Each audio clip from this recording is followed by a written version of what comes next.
tienes la palabra de Dios, yo te voy a pedir que la abra, la encienda y que te quite tus sandalias,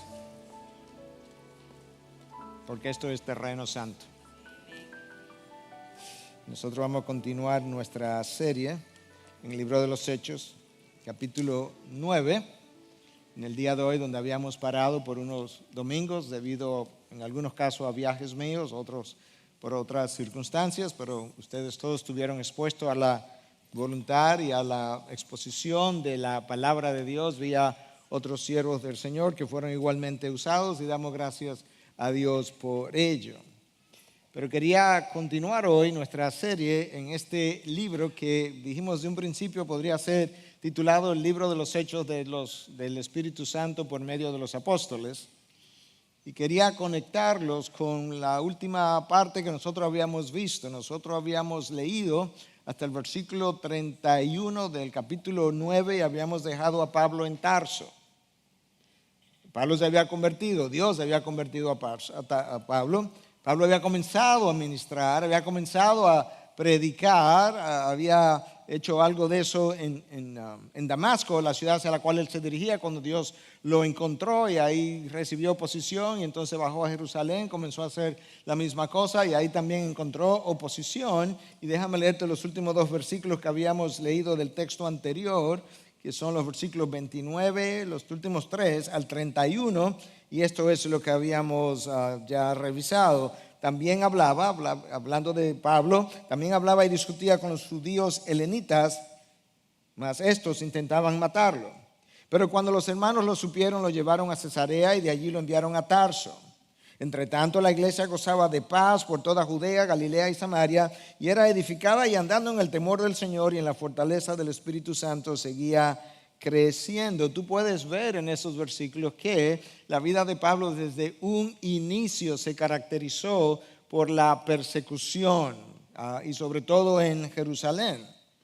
Por eso los hermanos decidieron que si había tanta conmoción con la vida de Pablo en esos momentos, que quizás era más saludable sacarlo del escenario, sacarlo de la acción, y así hicieron y lo enviaron a Tarso. Y Tarso quizás tenía sentido porque Pablo había crecido allí, quizás tenía familia, quizás tenía amigos, y quizás en ese milieu, en ese ambiente, quizás Pablo hubiese podido prosperar o estar más tranquilo por un tiempo, y ese tiempo se convirtió en 6 o 7 años, donde Pablo se desaparece de la escena y no sabemos nada acerca de él hasta que Bernabé va a buscarlo. Estando Bernabé en la iglesia de Antioquía, la iglesia había crecido mucho, tenía mucha actividad, necesitaban ayuda. Bernabé decide ir a Tarso desde Antioquía a buscar a Pablo para que venga y los ayude, y vamos a ver a Pablo más adelante, comenzando en el capítulo 13.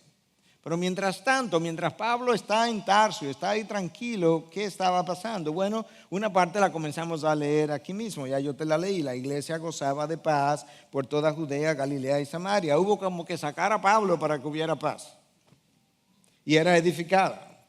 Y andando en el temor del Señor y en la fortaleza del Espíritu Santo seguía creciendo. Ahí está la clave del crecimiento. La iglesia tenía temor del Señor, tenía reverencia, respeto, honraba a Dios, honraba su nombre, honraba su palabra. La iglesia crecía entonces en ese temor del Señor, pero crecía también en la fortaleza del Espíritu, en eso que el Espíritu Santo puede dar, que nadie puede dar: el endoso, la bendición, el empoderamiento, la facilidad de predicación, las oportunidades.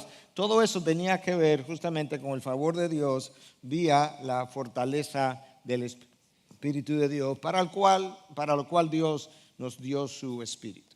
Y ahí más o menos habíamos dejado el relato del capítulo 9 del libro de los Hechos. Yo quiero leer ahora contigo del versículo 32 hasta el final, para que nosotros podamos ver todo esto en su contexto. Mientras Pedro viajaba, Pablo salió de la escena, Pedro continúa ahora liderando, y mientras Pedro viajaba por todas aquellas regiones, vino también a los santos que vivían en Lida. Allí encontró a un hombre llamado Eneas, que había estado postrado en cama por 8 años, porque estaba paralítico.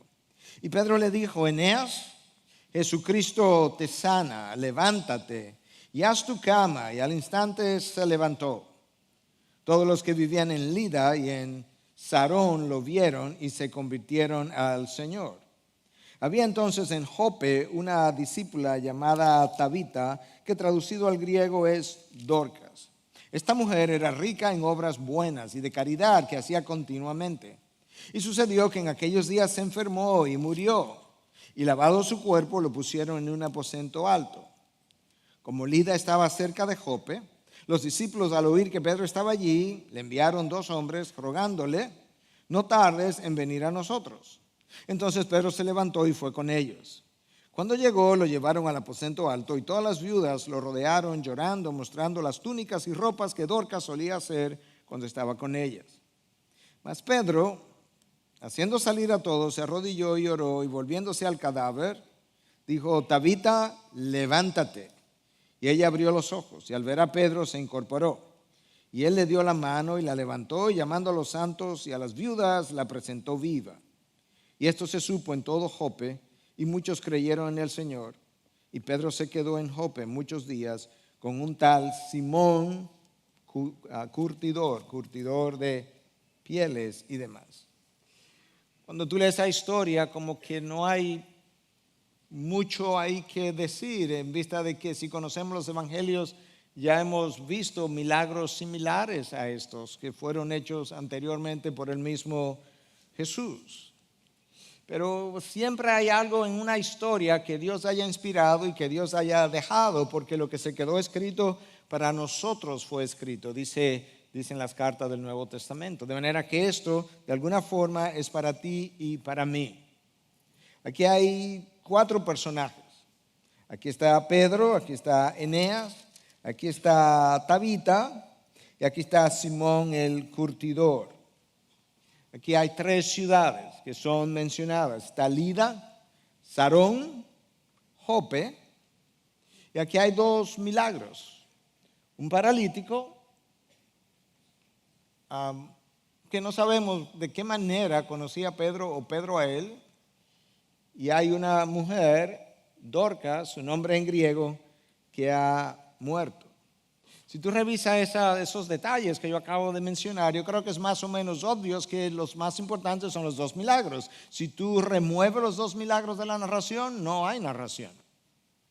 De manera que eso es lo que yo quiero hacer. Yo quiero ver esos 2 milagros.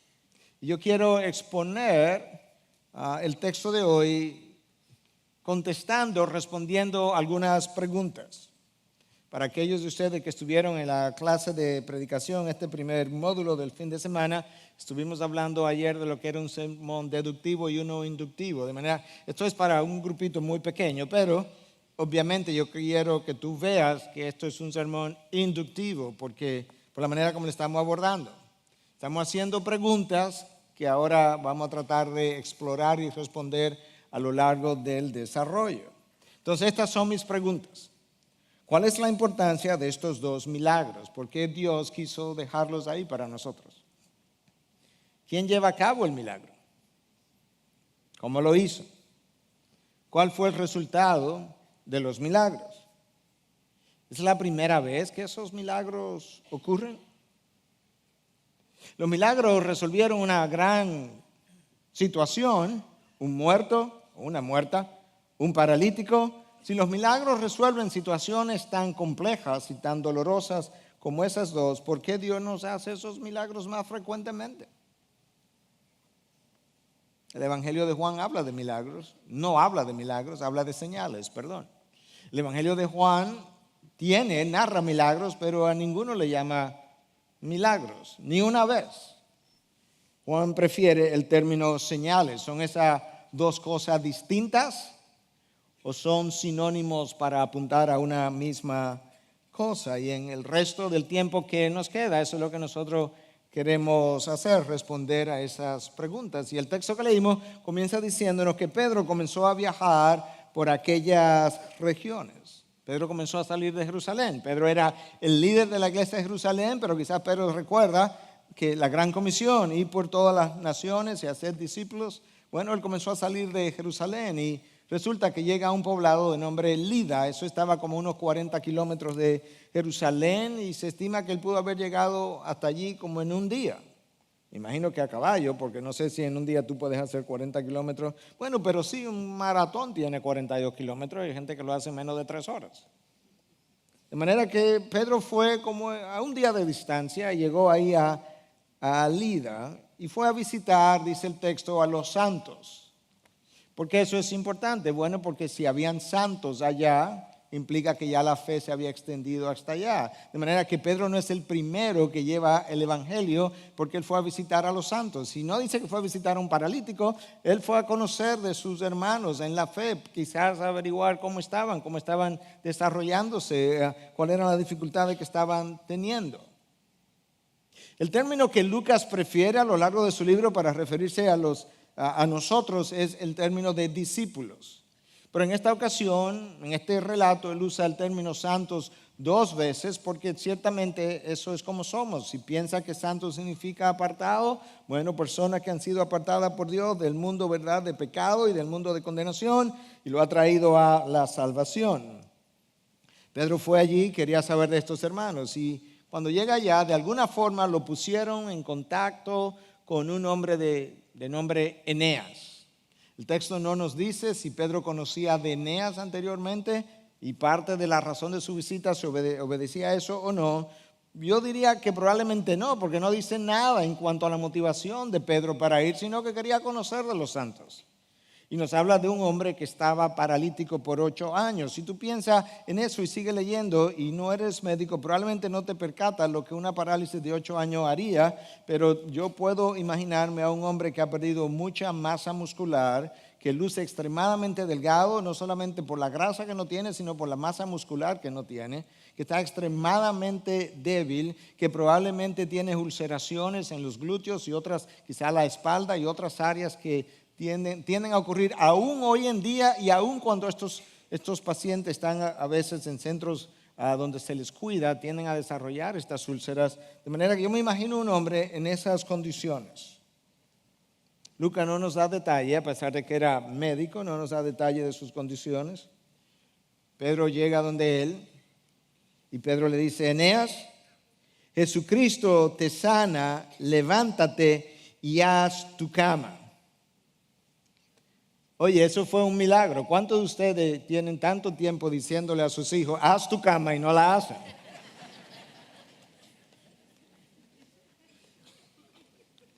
Mañana será un milagro si la hacen. ¿Quién lleva a cabo el milagro? ¿No era esa una de las preguntas? ¿Quién lleva a cabo el milagro?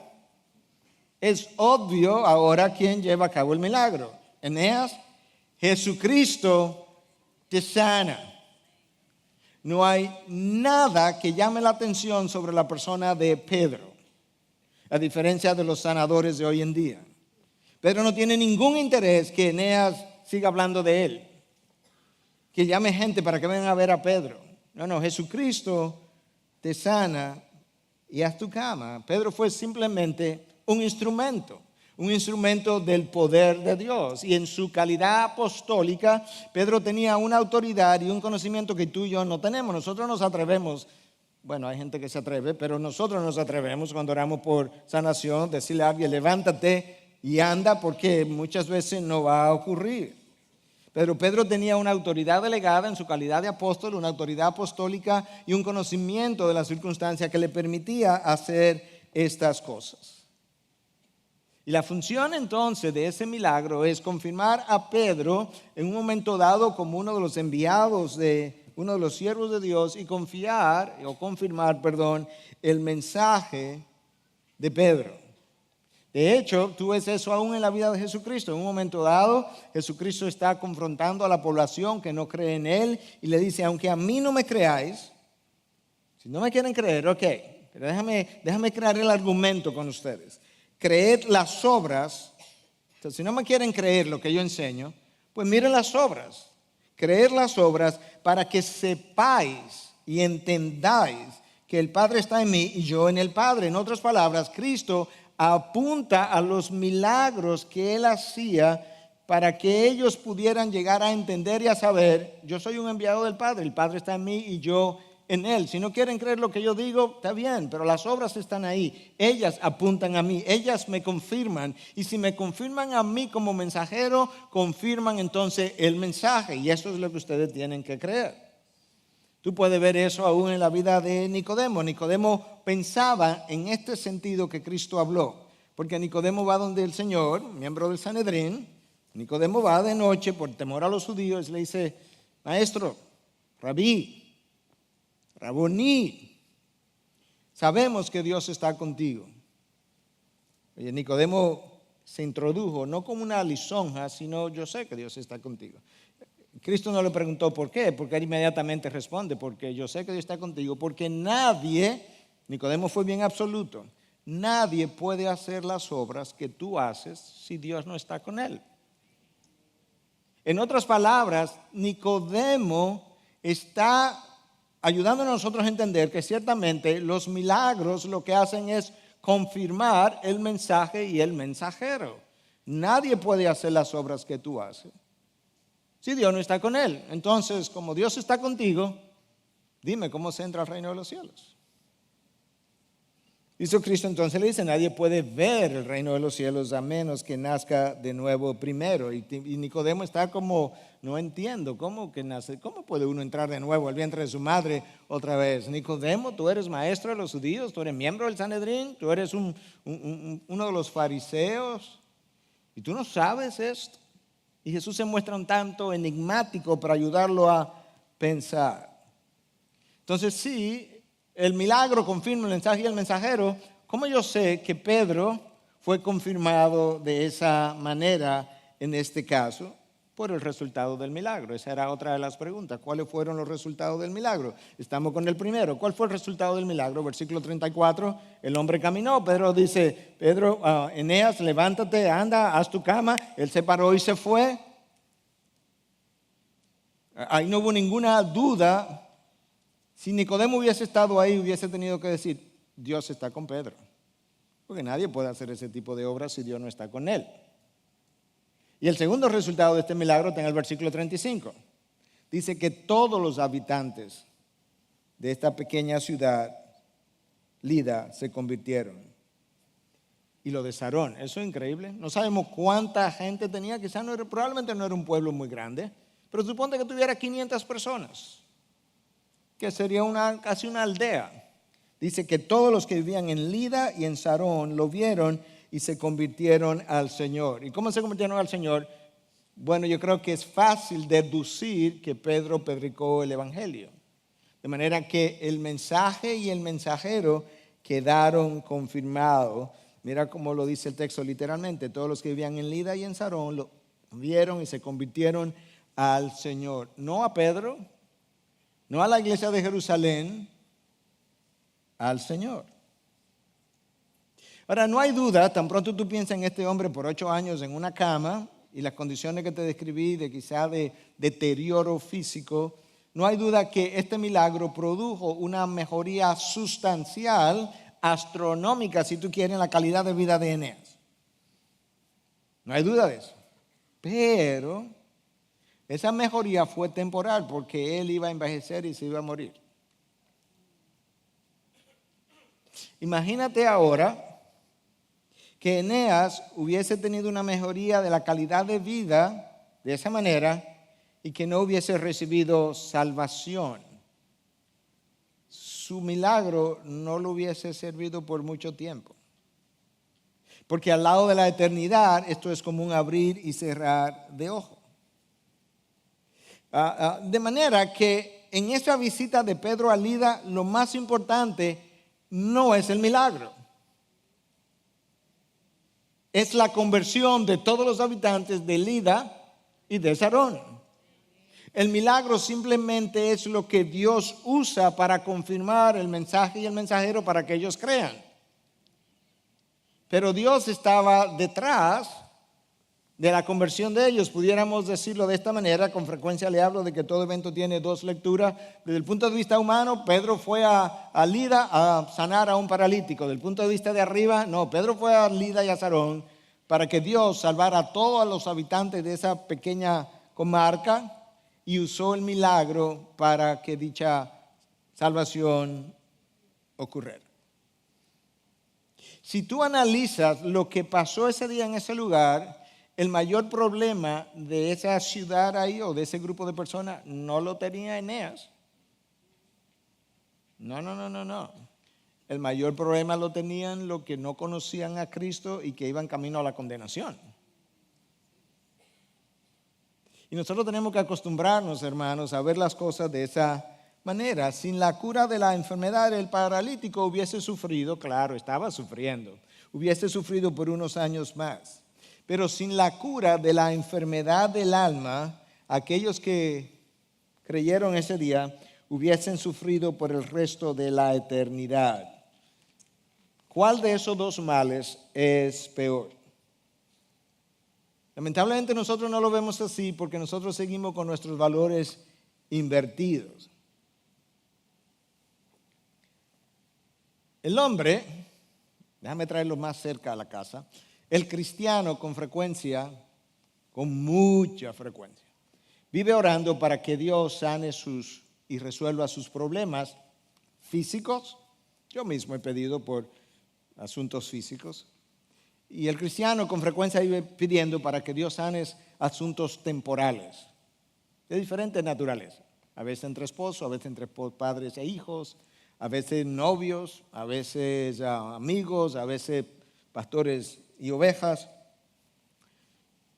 Pero es mucho menos frecuente que ese cristiano le diga a otro en una reunión de oración: oye, yo necesito oración para que Dios sane el cáncer de mi orgullo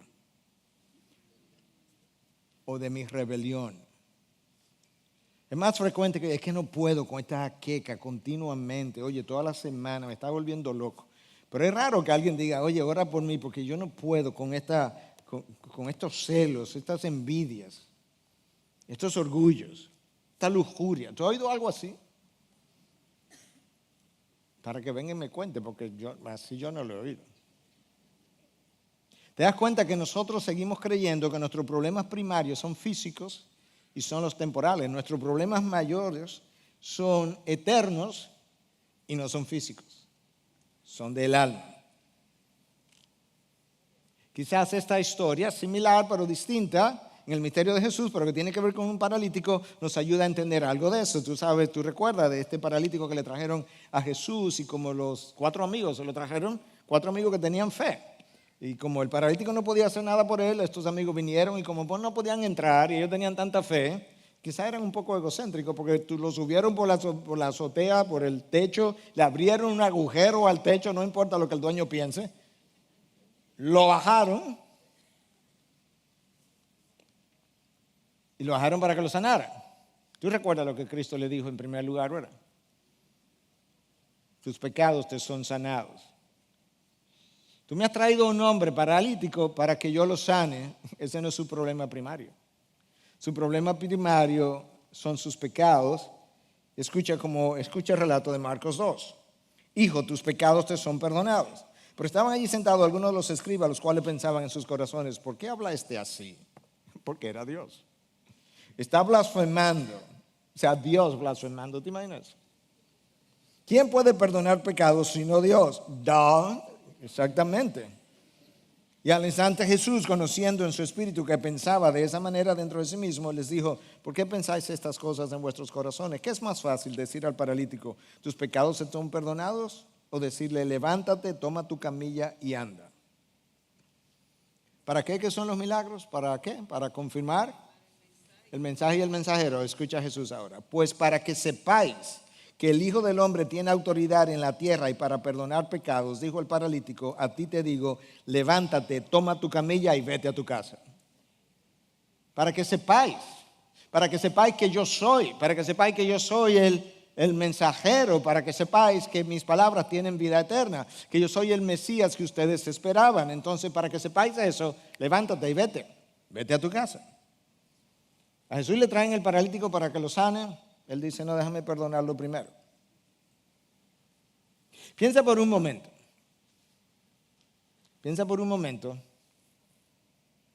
en los problemas que tú tienes por los cuales tú más frecuentemente pides.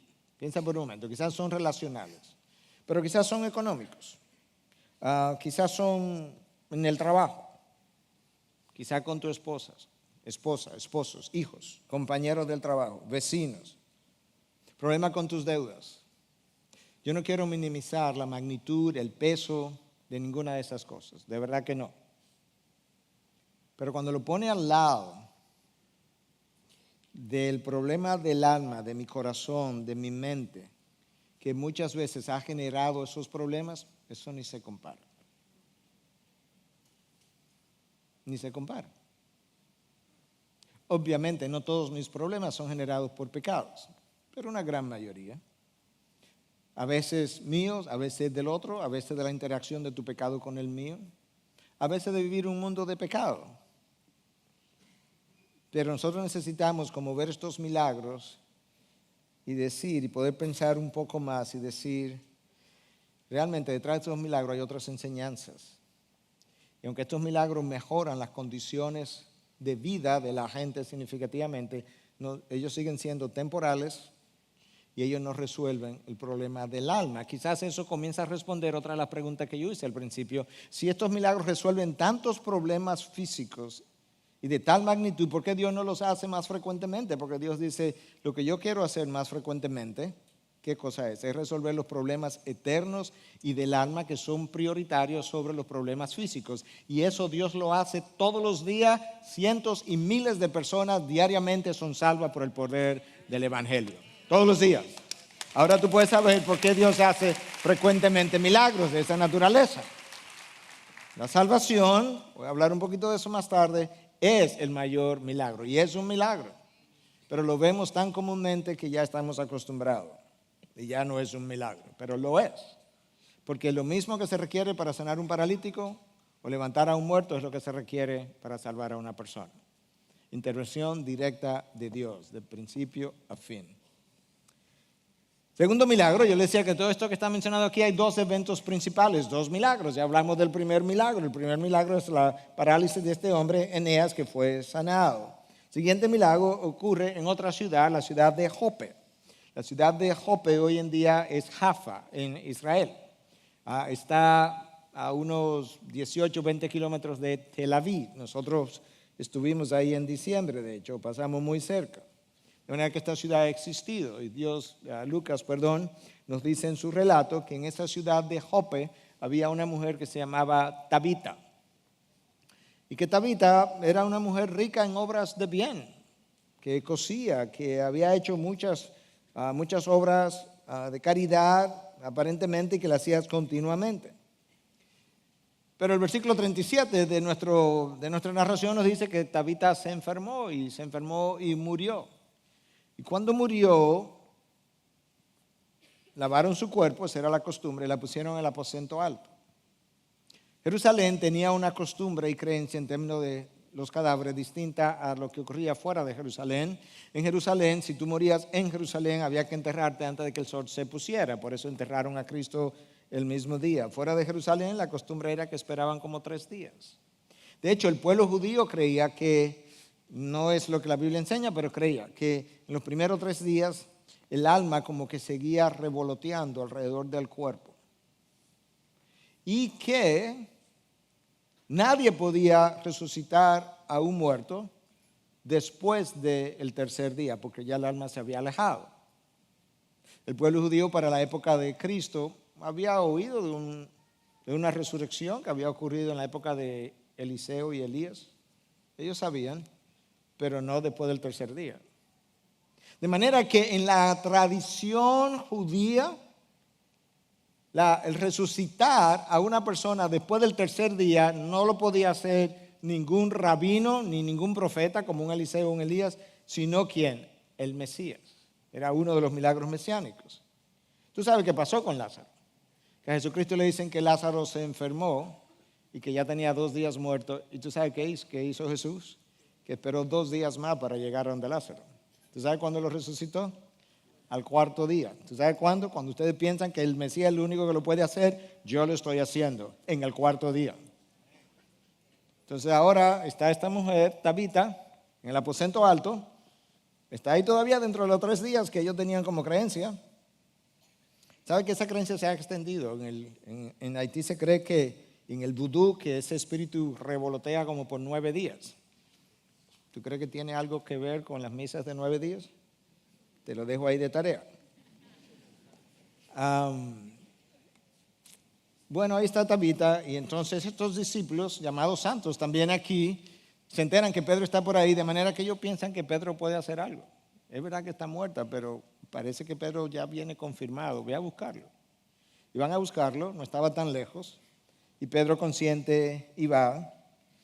Y cuando llegaron habían viudas a su alrededor. Parece que Tabita no tenía familiares. Y las viudas, ¿verdad?, que tenían tiempo libre y podían atender a otros, quizás se estaban encargando de ellas o de ella.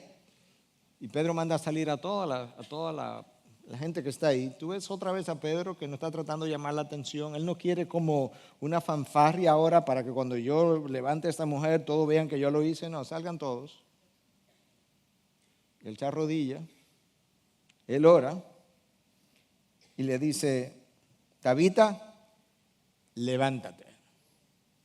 Una vez más, nosotros no oramos así hoy, porque nosotros no tenemos autoridad apostólica ni conocimiento apostólico para saber que Dios va a hacer eso. ¿No te suena familiar eso, Tabita, levántate? En los evangelios Cristo levantó a una niña de 12 años, ¿te acuerdas? La hija de Jairo. ¿Te acuerdas lo que él le dijo? No le dijo Tabita, pero le dijo Talita, con L, cum, que significa niña, levántate. Pedro dice Tabita, levántate. Cristo dice niña, levántate. La mujer abrió los ojos, Pedro le dio la mano y ella se levantó. Pedro entonces llama a los santos y a las viudas y la presentó viva. Y esto se supo en todo Jope, escucha ahora, y muchos creyeron en el Señor. No puede perder la unión de la conjunción.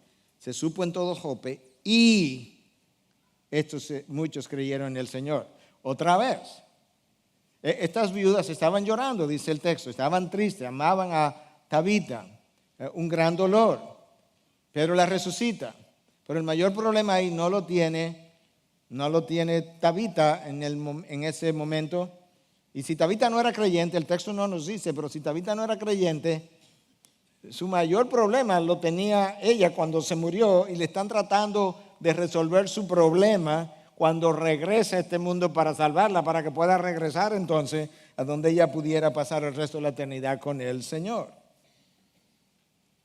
Pero la razón por la que Pedro está en Jope es porque la iglesia y la fe se sigue extendiendo y ahora hay muchos que creyeron en el Señor otra vez por el milagro. Y obviamente Pedro debió haber predicado el evangelio y el milagro sirvió como confirmación. Pedro fue a resolver un problema desde el punto de vista humano de estas dos localidades, pero el versículo 35 y el 42 nos revelan el verdadero propósito detrás de las visitas, y es que todo Lida y Sarón creyó, y en este caso muchos de los de Jope también creyeron. Dorcas eventualmente moriría, de manera que Dorcas va a tener que pasar por esa experiencia 2 veces. Eso no resolvió su problema. Resucitarla no le resolvió el problema de la muerte, voy a tener que morir otra vez.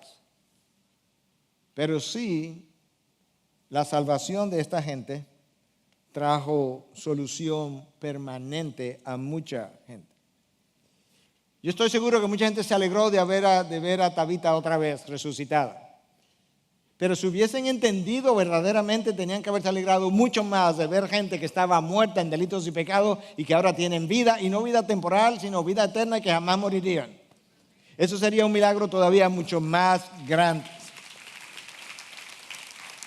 Y por eso hicimos la pregunta: si los milagros resuelven tantos problemas de tanta gravedad, ¿por qué no ocurren más frecuentemente? No, porque el problema más grave es la mortandad espiritual del hombre, y ese tipo de milagros donde Dios lo trae a la vida ocurren por miles de veces al día. Dios no está tan preocupado por las dolencias físicas de la humanidad como nosotros lo estamos. Dios está preocupado por las dolencias del alma de la humanidad. Cuando Cristo baja a Jerusalén y va llorando en un asno, ¿tú crees que él lloraba porque esa gente físicamente se iba a morir? No, porque esta gente está tan muerta que me están crucificando. Están tan mal espiritualmente que mira lo que son capaces de hacer. Ahora, cuando esa gente que estaba alrededor creyó, ahí hubo múltiples milagros. Un milagro es algo que solamente Dios puede hacer, que el humano no puede hacer. Ningún humano hubiese podido levantar a Eneas de la cama. Ningún humano hubiese podido resucitar a Tabita.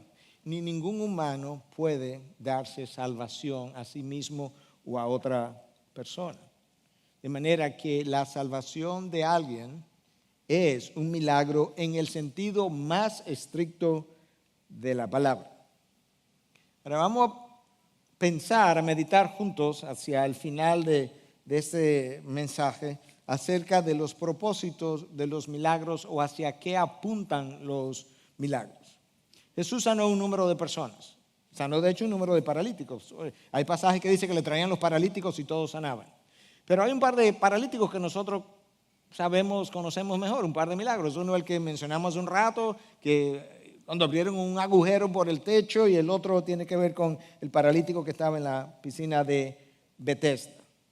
Todos esos paralíticos, y esos dos que acabo de mencionar, tenían una cosa o dos en común. Nadie podía valerse por sí mismo. Ni ninguno tenía esperanza de que otro ser humano lo pudiera ayudar. De hecho, el paralítico en la piscina de Bethesda dice exactamente eso. Cuando Jesús le pregunta, ¿y tú qué? Dice, no, que no tengo nadie que me meta en el agua. Y la tradición era que cuando bajaba un ángel y que movía las aguas, y el primero que bajaba las aguas se sanaba, yo no tengo a nadie. Bueno, ellos tenían eso en común, todos ellos. Ningún ser humano lo podía ayudar. Eso es exactamente la experiencia del que no conoce a Cristo. Él está paralizado. Ningún humano lo puede ayudar. Su única esperanza es la única esperanza de Eneas, que Dios haya algo. Él está espiritualmente paralítico.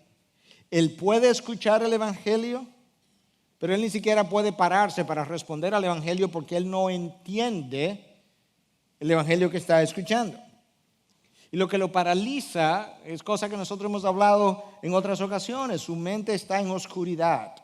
Como está en oscuridad, su mente no se somete a la ley de Dios y ni siquiera puede. Eso es Romanos 8:7.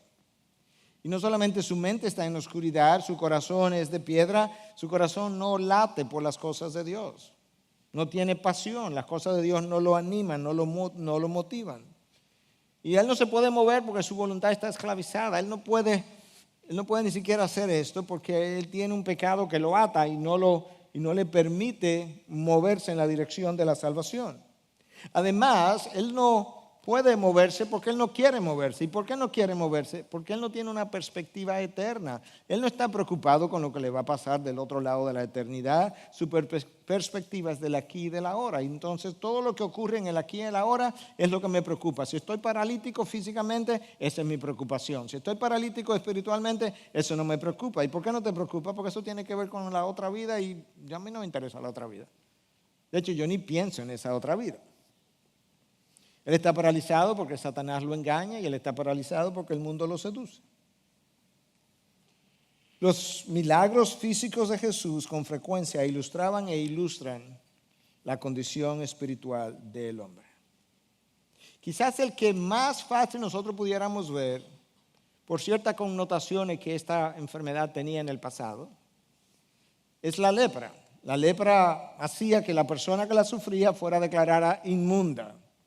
Y no podía participar en ningún servicio religioso, ni podía ir al templo, y todo el mundo que tocaba a la persona quedaba inmundo. Ahí yo puedo ver cómo eso como que ilustra el pecado. El pecado me hace inmundo. El pecado, cuando comienzo a relacionarme con otro, contamina a ese otro. El pecado, aunque yo participe en rituales religiosos, venga a la iglesia, escuche un sermón o levante los brazos, pero mi vida de pecado impide que nada de eso tenga efecto. Entonces ahora puedo ver cómo la lepra realmente como que ilustra la condición de pecado del hombre. Y la parálisis también. Dorcas es resucitada, eso es una resurrección física. Y ese milagro entonces ilustra perfectamente bien la mortandad espiritual del hombre. Cuando Efesios 2:1 dice que está muerto en delitos y pecado. Él tampoco tiene quien lo ayude. Él, como está muerto, oye el evangelio y ni lo oye, no lo entiende.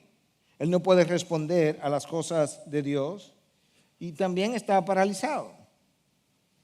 Ni la parálisis de Eneas ni la muerte de Dorcas fueron producidas por un pecado en particular. No fueron. Pero en el último sentido son el fruto del pecado de la humanidad. En otras palabras, las enfermedades que tú tienes hoy en día, así sea una jaqueca, una migraña, es el fruto, en el último sentido de la palabra, del pecado incurrido en Génesis 3. De Génesis 3 no ocurrir, tú no tendrías dolamas, no tendrías malestares, no tendrías enfermedad. Por eso es que C.S. Lewis llama a estos milagros de reversa.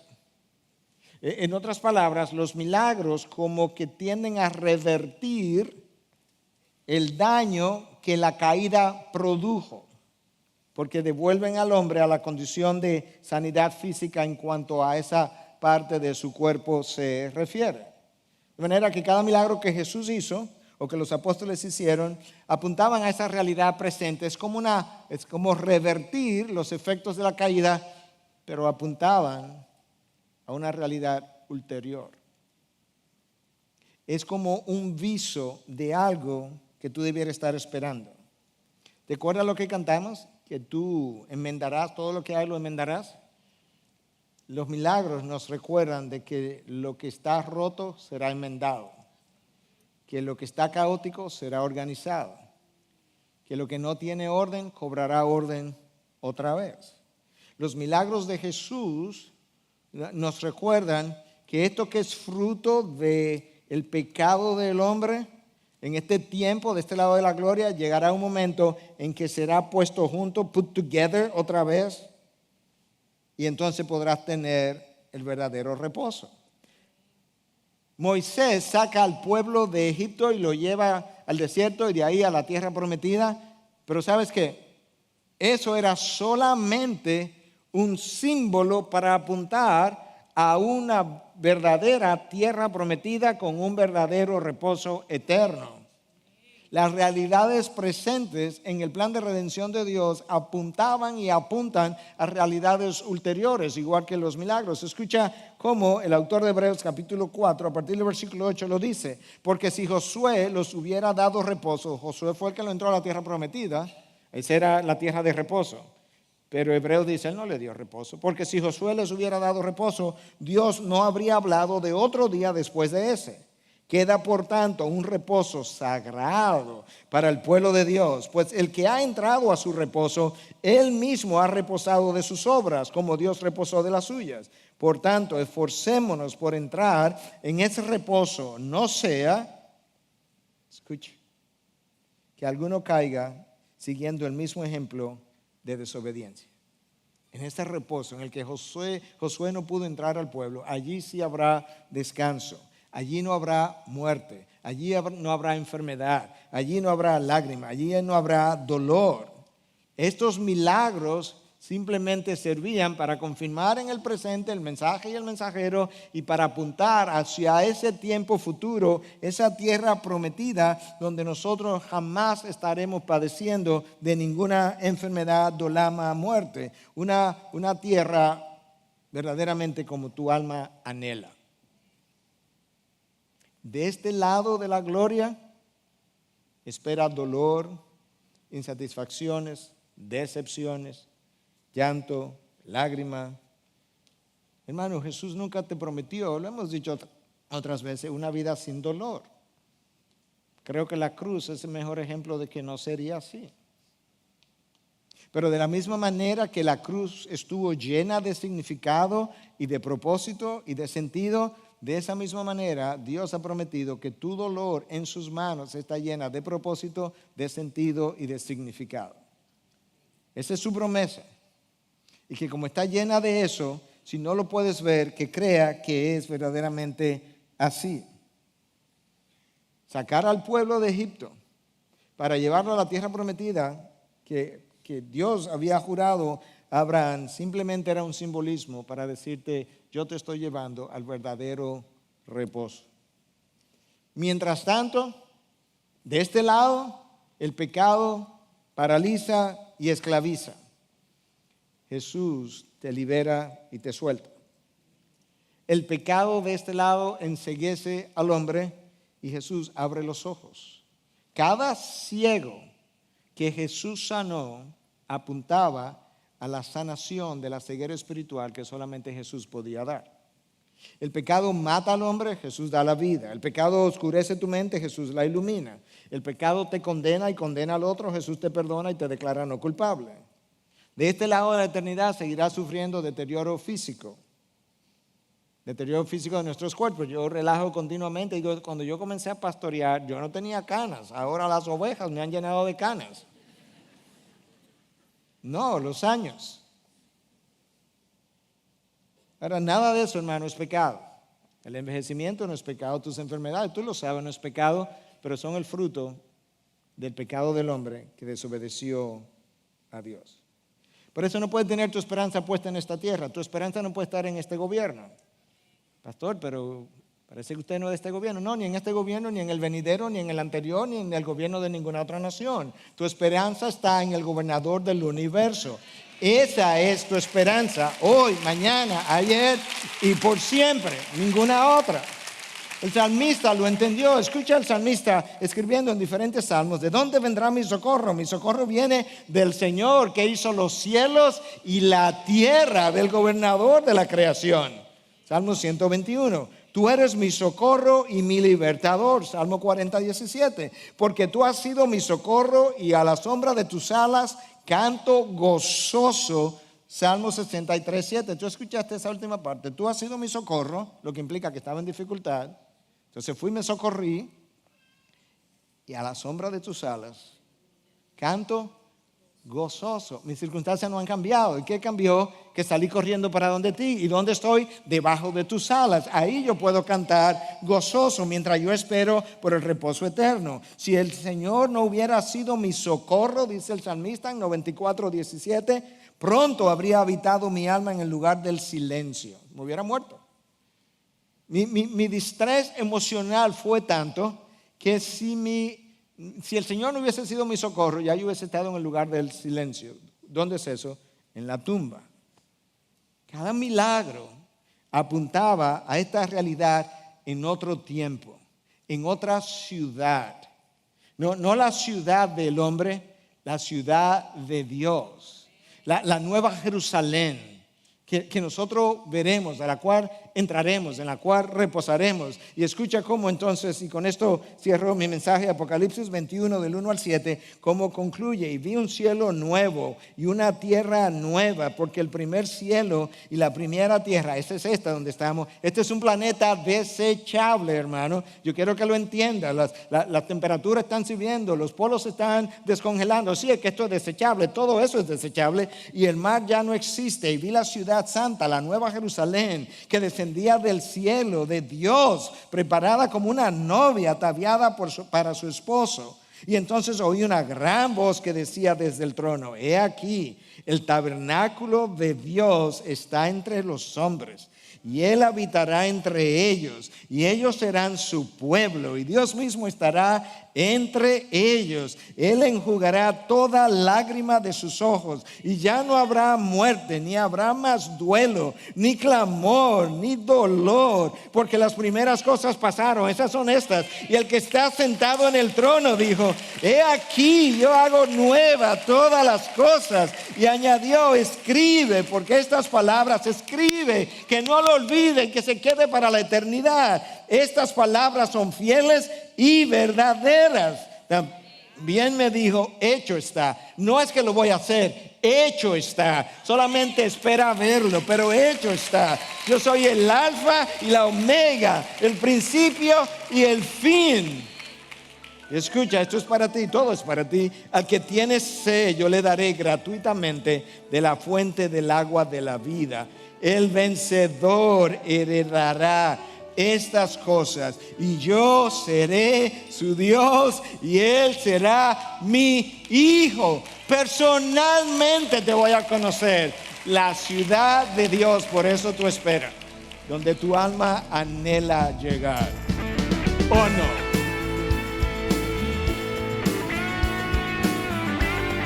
Esta es una producción que llega hasta ustedes gracias a los aportes de individuos y empresas comprometidos con la defensa de la fe. Para más información, preguntas y comentarios, visite nuestra página de internet www.integridadisabiduría.org. En esta página encontrará información sobre la producción de este y otros recursos que ponemos a su disposición, como también las formas en las que usted puede contribuir con la producción de programas como estos. Les invitamos nuevamente a visitar nuestra página de internet www.integridadisabiduría.org. Será hasta la próxima, cuando nos reencontremos en su palabra.